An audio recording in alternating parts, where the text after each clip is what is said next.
आज मुद्दामून एक महत्त्वाच्या विषयासाठी आपल्या इथं बोलवलं आहे. गेल्या अनेक वर्षापासून आपल्याला माहिती आहे की महाराष्ट्रामध्ये गुटखाबंदी केलेली आहे. आपल्या FSSAI ॲक्टच्या सेक्शन 30 अंतर्गत प्रतिबंधित जे फूड आयटम्स आहेत त्याच्यामध्ये गुटखा आणि तत्सम आयटम जे आपले आहेत त्याच्यावरती गुटखाबंदी केलेली आहे. त्याच्यावरती आपण अनेक वेळा कारवाई करतो, रेड्स करतो, फाईन करतो, FIR करतो. त्याच्यामधल्या प्रोव्हिजननुसार जेल पण होते, प्रॉसिक्युशन पण चालू आहेत. परंतु प्रोहिबिटेड आयटम असतानाही, फूड आयटम असतानाही महाराष्ट्रातल्या ऑलमोस्ट सगळ्या ठिकाणी हा गुटखा विकला जातो आणि कंझ्युम केला जातो. ही रियालिटी आपण बघतोय. मग याच्यावरती पर्याय काय? एन्फोर्समेंट तर चालू आहे, ते आपण आता जास्त स्ट्रिक्ट करत आहोत, तर ते चालूच राहील. परंतु याच्यावरती काही डेटरन्स असा क्रिएट करता येईल का की ज्याच्या माध्यमातून, कारण प्रोड्युसर तर इथं नाही आहेत प्रोहिबिटेड असल्यामुळे, ते बाहेरून आपण जे याच्यामध्ये इन्व्हॉल्व असणारे बिझनेसेस आहेत, बिझनेस पर्सन्स आहेत, ट्रान्सपोर्टर्स आहेत, रिटेलर्स, होलसेलर्स, सेलर्स, हे त्याच्यामध्ये इन्व्हॉल्व आहेत. त्या प्रकारचं एक रॅकेट आहे आणि ते जर उद्ध्वस्त करायचे तर आपल्याला खूप मोठ्या प्रमाणात स्ट्रॉंग स्टँड घेणं हे गरजेचं आहे. ह्या निष्कर्षापर्यंत शासन पोहोचलेलं आहे आणि म्हणून मध्ये बऱ्याच वेळेस याच्यावरती डिस्कशन पण झालं की काय केलं पाहिजे. आणि मी इथं जॉईन झाल्यानंतरही याच्यावरती आम्ही विचार केला काय करता येईल, कारण याच्यामध्ये this is a danger to public health आणि म्हणूनच तो आयटम प्रोहिबिट केलेला आहे. जर पब्लिक हेल्थला जर डेंजर असेल आणि तो आयटम प्रोहिबिट केलेला असेल तरीही त्याचा व्यापार होत असेल, तिथं ट्रान्सपोर्ट होत असेल, होलसेलर विकत असतील, सेलर विकत असतील आणि तो अवेलेबल होत असेल, तर त्याच्यावरती स्ट्रिंजेस्ट पॉसिबल ॲक्शन घेणं गरजेचं आहे. ह्या निष्कर्षापर्यंत पोहोचल्यामुळं आज दिनांक 12 जून रोजी मी मोका लावण्याचे आदेश पारित केलेले आहेत. So we have issued the order saying that MCOCA provisions will be, MCOCA कायदा, मकोका ज्याला आपण म्हणतो, Maharashtra control of organise crimes act 1999 हा आम्ही इन्व्होक केलेला आहे. ही माझी त्याची ऑर्डर आहे इश्यू केलेली. आणि ह्या ऑर्डरच्या अनुषंगाने हा फक्त फूड सेफ्टी ऍक्ट 2006 चे कलम 3, 26, 27, 30, 38, 41, 42, 59, 63, 64 आणि 89 बरोबरच Maharashtra control of organise crimes act 99चा sections 21D, 21E, 21F, 3, 4, 18, 21 and 23 read with code of criminal procedure 1973 किंवा भारतीय नागरिक संहिता सुरक्षा संहिता 2023 याच्या अनुषंगाने ही ऑर्डर मी आज पास केलेली आहे. एक मिनिट मला बोलतो त्या माझं पूर्ण होऊ दे, पूर्ण झाल्यानंतर विचारा ना प्रश्न. सो ही कारवाई करताना हे प्रोव्हिजन्स आहेत. त्याच्यामध्ये ऑथॉरिटी कोणती आहे, त्याचं रॅशनल काय आहे, कोणत्या क्राईम्सला, कोणत्या ऑर्गनाइज क्राईम मधल्या जी 21D ची डेफिनेशन सांगितलं त्याच्या क्राईममध्ये हा क्राईम कसा बसतो, त्याच्या ऑथॉरिटी कोण कोण आहेत, ह्या सर्व आपण डिफाईन केलेल्या आहेत. आणि याच्या अनुषंगाने अल्टिमेटली आपण काही ऑर्डर्स, डिरेक्शन्स या माध्यमातून दिलेल्या आहेत. त्याच्यामध्ये ज्या ज्या ठिकाणी हे मोर दॅन वन्स एखाद्या ह्याच्यामध्ये ट्रेड करणारा व्यक्ती, संस्था, आस्थापना असेल त्यांच्याविरुद्ध कंपल्सरी मोका इन्व्होक करायची ही ऑर्डर आहे. त्याचबरोबर सेक्शन 23 ऑफ मकोका ची जी प्रोसेस दिलेली आहे ती प्रोसिजर कंपल्सरी पाळायची हे पण आपण या सेक्शनमध्ये आदेश दिलेले आहेत. त्यानंतर persons and entities against whom MOCOCA shall be invoked are manufacturers and producers of prohibited food products, number 1. Number 2, financiers funding their manufacture, procurement or distribution. Number 3, interstate and intrastate suppliers and commission agents. Number 4, transporters and vehicle operators, including agents who book or arrange transport. Number 5, godown operators, warehouse owners and store managers who knowingly store such products. Sixth, wholesale dealers and distributors. Seventh, sub-dealers and semi-wholesaler agents. Eighth, retail sellers forming part of an identified organized network. And nine, any other person who knowingly facilitates, abets, conceals or assists any of the above. त्या इतक्या जणांविरुद्ध मोकोका वापरायचे ह्याच्यामध्ये आदेश आपण केलेले आहेत. त्याचबरोबर प्रिझम्पशन ऑफ एलिजिबिलिटी जी आहे ते फक्त याच्यावरती नाही तर प्रिझम्पशन ऑफ एलिजिबिलिटी हे आपण ज्यावेळेस म्हणतो की any one or more of the following is present, ते स्ट्रॉंग प्रिझम्पशन फेवर करणारं मोकोकाला हे प्रोव्हिजन वापरायचं. आणि no officer shall refrain without recording specific written reasons approved by joint commissioner. रिजनचं जे असेल त्याच्यामध्ये की interstate supply chain or manufacture nexus हे आपल्याला वरती न्यायचं प्रिझम्पशन ऑफ एलिजिबिलिटीसाठी वापरायचं. Clandestine godowns, fake labels, dummy firms or forged invoices याच्यासाठी सुद्धा हा वापरायचा आहे. Simultaneous seizures across multiple districts pointing to a common syndicate त्याच्यासाठी सुद्धा वापरायचं आहे. Corruption of enforcement officials or intimidation of informants of witnesses यासाठी आपण वापरणार आहोत.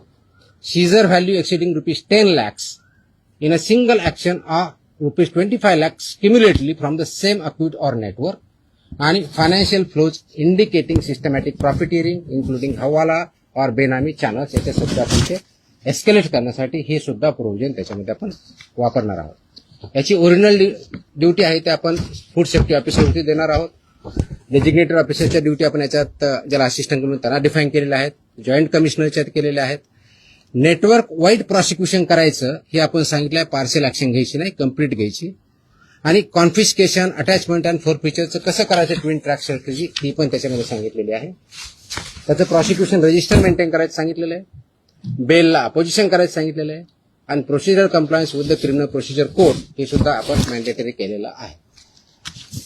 याला सर्वांचा ऑब्जेक्टिव्ह जो आहे बेसिकली आपण मोका का वापरतोय कारण हा स्ट्रिंजंट लॉ आहे. I understand. आणि त्याचं म्हणूनच खूप थॉट करून विचार करून याच्यावरती कायद्याचे जे कलम आहेत, सेक्शन्स आहेत त्याचा अभ्यास करून this order is basically done to prosecute in the interest of food safety in violation but as an organized crime against public health.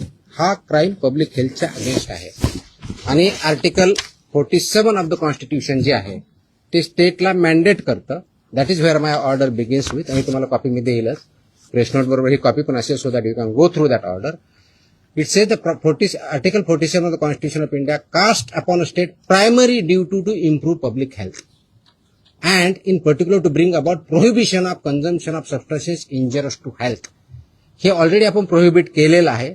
त्याचं इम्प्लिमेंटेशन व्हावं, पब्लिक हेल्थ इम्प्रूव्ह व्हावं आणि पब्लिक हेल्थ जी इंडेंजर होते ते कंट्रोल करता यावं या दृष्टिकोनातून मकोका कायद्याचे प्रोव्हिजन हे प्रोहिबिटेड आयटम जे 32 म्हणजे फसाई ऍक्टच्या सेक्शन 32 अंतर्गत जे आपण प्रोहिबिट केलेले आयटम आहेत त्यांच्यावरती आजपासून म्हणजे अगोदर लागू करू शकलो असतं पण आज आपण ती ऑर्डर काढलेली आहे and it will B implemented completely across the state of Maharashtra. त्याच्यामध्ये मिसलिडिंग ऍडव्हर्टाइजमेंट ऍक्ट आहे. तुम्हाला काही दिवसापूर्वी कारवाई केलेली बघितली. फसाईमध्ये सुद्धा मिसलीड करणं, लेबलमध्ये चुकीची माहिती देणं, इन्ग्रेडियंट चुकीचे असताना वेगळा क्लेम करणं हा सुद्धा गुन्हा आहे. त्यानुसार आपण कारवाई करतो त्याच्यावरती. It's not about police or FDA किंवा food safety officers. It is the holistic. याच्यामध्ये कंझ्युम करणारा आहे तेवढा जबाबदार आहे, विकणारा आहे तेवढा जबाबदार आहे, इन्फोर्स न करणारा आहे तेवढा जबाबदार आहे. जो कोणी जबाबदार असेल आपण त्याच्यावरती कारवाई करणार आहोत आणि स्ट्रिक्ट करतोय. तुम्ही गेल्या काही दिवसामध्ये बघितलं असेल हा ज्यावेळेस प्रोहिबिट केला त्यावेळेसचा उद्देश हाच होता ही it's a danger to public health. आणि ते जर टाळायचं असेल कारण याच्यामधून काय काय आजार होतात हे मी वेगळं सांगण्याची गरज नाही. It's documented, it's in the public domain. ते करण्यासाठी आपल्याला स्ट्रिंजंट ऍक्टचे प्रोव्हिजन आपण आज का इन्व्होक करतोय कारण जेवढ्या इफेक्टिव्हली आपल्याला करायचं होतं तेवढं होऊ शकलं ना. हा डेटाच्या आधारे तुम्हाला मी डेटा सांगतो म्हणजे जस्ट फॉर इन्फॉर्मेशन आपल्याला हा एक असेल की आतापर्यंत गेल्या 10 वर्षात ऑलमोस्ट आपण FIR किती केलेले आहेत महाराष्ट्रामध्ये. 32चा FSSAचा जो सेक्शन प्रोहिबिट केलेला आहे याच्यावरती जे मॅन्युफॅक्चरर्स आहेत त्यांच्या विरुद्ध 260 मॅन्युफॅक्चरर्स FIR आहेत आपले. जे पुरवठादार आहेत हा सप्लायर्स ते 248 आहेत आणि पर्सन्स जे आहेत ते असे 190 असे 703 ट्रान्सपोर्ट कोणते हे ट्रान्सपोर्ट सॉरी ट्रान्सपोर्टर म्हणजे उत्पादक 260 सप्लायर्स 248 आणि ट्रान्सपोर्टर्स 190 असे 703 FIR आहेत. सो FIR काय कमी केलेत अशातला भाग नाही. त्यांचं प्रॉसिक्युशन त्यांची पुढची प्रोसेस आपण करतोय. पण आपल्याला अजूनही त्याच्यामध्ये कम्प्लीट याच्यामधून खरोखरच हद्दपात करण्याच्या दृष्टीने कारण याच्यातून झाला नाही तर पुढची स्टेप आपण घेतोय आणि ती आज आपण घेतलेली आहे. Yes please. ते सांगितलंय की दोज हु आर रिस्पॉन्सिबल त्यांच्यावरती आपण कारवाई करणार कुणी असू द्या. म्हणजे माझे अधिकारी होऊ शकतात इन्व्हॉल्व जर असतील तर दुसरे कुणी असू शकतात. त्याच्यामध्ये एड्स अबेट हे शब्दप्रयोग आपण जे केलेले आहेत त्याच्यामध्ये त्यांचं इन्व्हॉल्वमेंट जर सिद्ध झालं तर आपण त्यांच्यावरती करू. याच्यामध्ये आमचे काही अधिकारी इन्व्हॉल्व आहेत असं खूप अलिगेशन होतात कंप्लेन येतात आम्ही त्या व्हेरीफाय करतो. पुढच्या काही दिवसामध्ये असे काही अधिकाऱ्यांचं इन्व्हॉल्वमेंट आहे किंवा नाही याच्याबद्दलचे इन्व्हेस्टिगेशन आमच्याकडे सध्या चालू आहेत. त्याच्यातून जे रिझल्ट येतील ते आपल्यापर्यंत येतीलच. मला धमकी आलेलं कुणी सांगितलं तुम्हाला?